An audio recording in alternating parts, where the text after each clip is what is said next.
اور اس کی ساری خوبصورتی اسی میں ہے کہ ان کو یہ نہیں پتا تھا کہ آگے اس جو گلیشیئر ہے اس میں ان کے ساتھ کیا ہوگا.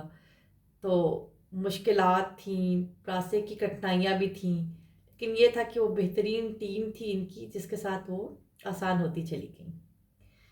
تو خیر اب بات ہے کہ تارڑ صاحب پر ایک الزام لگایا جاتا ہے کہ وہ مناظر کو بڑھا چڑھا کر بیان کرتے ہیں، بہت فینٹیسی ہوتی ہے ان کی کتابوں میں.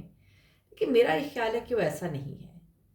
وہ مناظر کا حق ادا کرتے ہیں اپنے انتہائی خوبصورت الفاظ میں جو کوئی اور نہیں کر پاتا. آپ اس کو فینٹیسی نہیں کہہ سکتے کیونکہ میں نے وہ علاقے دیکھے اور واقعی میں مطلب اس کے لیے جو الفاظ وہ ہمارے پاس تو کم از کم نہیں ہے کہ وہ تارڑ صاحب ہی اس کو صحیح طور سے اس کو بیان کر سکتے ہیں.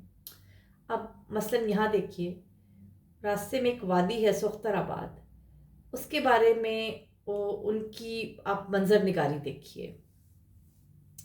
جدھر سے ہم آئے تھے ادھر درہ چیلنجی کا برفانی شہر بادلوں میں نظر آتا تھا اور گم ہوتا تھا، اور میرے خیمے کا پردہ اسی منظر پر اٹھتا تھا. دائیں جانب وہ مختصر جنگل تھا جس میں ہمارا کچن ٹینٹ استادہ تھا، اور وہاں سے جو دھواں اٹھتا تھا اس دیگچی میں سے اٹھتا تھا جس میں ہمارے لیے چکن کارن سوپ تیار ہو رہا تھا. آگے ایک تھوڑے سے آگے چل کے پھر اسی تسلسل میں وہ کہتے ہیں اب ذرا بائیں جانب نگاہ جائے گی، اور کہاں تک جائے گی، اور ایسے منظروں پر جائے گی جنہیں صرف دہشت سے منہ کھول کر سہمے ہوئے ہی دیکھا جا سکتا ہے. وہاں ایسے مبہوت کر دینے والے منظر تھے جو انسانی فہم کے تابع نہیں ہو سکتے. وہ بغاوت کرتے ہیں اور کہتے ہیں کہ ہمیں دیکھنے، سمجھنے اور حیران ہونے کے لیے فہم کے علاوہ کچھ اور ہے تو اسے بروئے کار لاؤ. چیلنجی چوٹی سے ادھر ہماری خیمہ گاہ تک پہنچتی چوٹی در چوٹی فلک سے سرگوشیاں کرتی چٹانیں جن پر کہیں کہیں برف تھی اور ان میں کئی رنگ تھے. جی ہاں، چٹانیں مختلف رنگوں کی تھیں.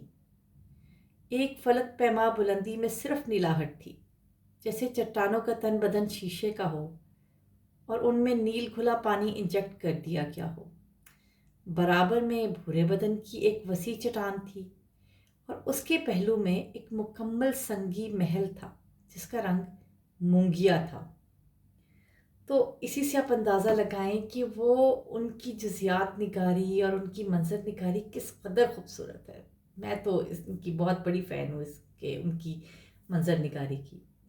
اچھا اب جو دوسری ایک بہت بڑی خوبصورتی ہے اس کتاب میں، وہ اس میں ان کا جو ہے وہ موت کا ذکر جس طرح سے انہوں نے کیا ہے. اس بارے میں وہ خود کہتے ہیں کہ مجھے خانہ بدوش آنکھوں والی ڈاکٹر سلطانہ کا ایک فقرہ یاد آیا. مجھے تمہاری تحریروں میں جو موت کے ساتھ فلرٹیشن ہوتی ہے وہ اسیر کرتی ہے. اور ایک بات اور ہے کہ تارڑ صاحب نے موت کو جس خوبصورتی سے ڈسکرائب کیا ہے وہ انہیں کا انداز ہے، کیونکہ عام طور پہ ایک خوف، ایک دہشت کی علامت، ایک بڑی خوف کی علامت ہوتی ہے. لیکن آپ دیکھیے کہ کیا کہتے ہیں وہ لمبے لبادے والا وجود کھڑا تھا جیسے ابھی ابھی ظہور میں آیا ہو. وہ بے حد خوش شکل اور وجیح تھا. لبادے کی سیاہی میں سے صرف اس کا زرد چہرہ ایسے نظر آتا تھا جیسے حجاب میں ہو. اب آپ دیکھیے کہ موت کو جو خوبصورتی اس کی بیان کی ہے وہ صرف تارڑ صاحب ہی کر سکتے ہیں.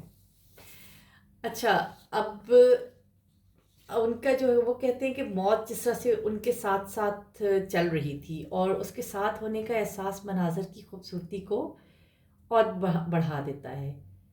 اور کرمبر جھیل پہنچ کر ان کا اور اجل کا پھر آمنا سامنا ہوتا ہے. تو وہاں انہوں نے کہا کہ مطلب یہاں تو میں پہنچ چکا ہوں، خطرناک راستے ختم ہو گئے ہیں، بالکل ایک نارمل سی واک ہے یہاں پہ اور اتنی یہاں تو کوئی مسئلہ نہیں ہے، تو یہاں کیا کر رہے ہیں آپ؟ تو اس کے جواب میں اجل نے کیا خوبصورت جواب دیا اس کا کہ میں یہاں اس لیے آیا ہوں، اگرچہ مجھے کسی بھی مقام پر پائے جانے کے لیے کسی جواز کی ضرورت نہیں ہے، لیکن میں یہاں خاص طور پر اسی لیے آیا ہوں کہ تم اپنی تنہائی کی آزردہ خوشی میں اس منظر سے مکمل مسرت حاصل کر سکو. تم یقیناً مذاق کر رہے ہو. موت کی موجودگی کسی منظر میں سے مسرت حاصل کرنے کا سبب کیسے بن سکتی ہے؟ تم بھولتے ہو میں موت نہیں محبت بھی ہوں، اور دنیا کے کسی بھی نادیدہ اور دشوار ترین راستوں میں سے گزر کر سامنے آنے والے منظر میں جو مسرت پنہاں ہوتی ہے وہ صرف اور صرف فنا کے احساس سے جنم لیتی ہے۔ اگر تمہیں حیات جاویدانی کا یقین ہو، قبر کی قربت سے ماورا ہو جاؤ، تو کل کائنات تمہارے لیے بے معنی ہو جائے۔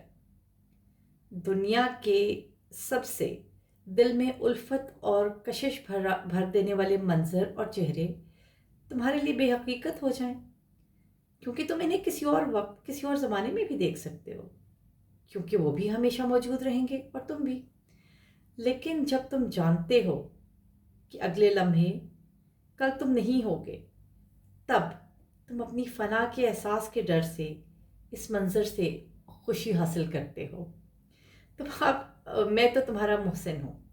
تب آپ یہ دیکھیے کہ اتنی خوبصورت بات کہ ہم تو یہی کہتے ہیں کہ نہیں، یہ اس طرح کی باتیں جو ہے موت کے ساتھ خوف، دہشت، لیکن انہوں نے اتنے خوبصورت انداز میں اس کو بیان کیا ہے کہ بہت ہی اس میں آپ کو بہت مزہ آ جاتا ہے پڑھ کے۔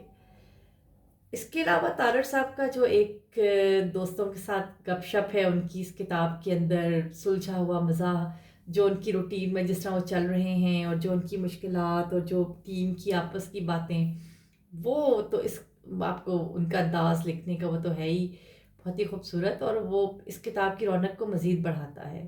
آپ ایک لمحے کے لیے بھی بور نہیں ہوتے۔ اور اس لیے میں یہی بات کروں گی، آپ نے اگر اب تک یہ کتاب نہیں پڑھی تو آپ یہ ضرور پڑھیے، اور آپ بالکل بور نہیں ہوں گے۔ جہاں تک میں آپ کو، ہاں اگر آپ کو انٹرسٹ نہیں ہے کوئی سفر ناموں میں، پھر میں کچھ نہیں کہہ سکتی کہ آپ کو پسند آئے نہ آئے۔ تو جناب یہ تھی یارک سرائے کے بارے میں تھوڑی گپ شپ۔ تو دیکھیے، میری پہلی کوشش ہے، امید ہے آپ کو پسند آئے گی۔ چینل سبسکرائب کیجئے اگر آپ کو پسند آتا ہے تو، اور دیکھیے انشاءاللہ پھر میں کوشش کروں گی کسی اور اچھی سی کتاب کے ساتھ پھر حاضر ہوں، اور اس وقت کے لیے اللہ حافظ۔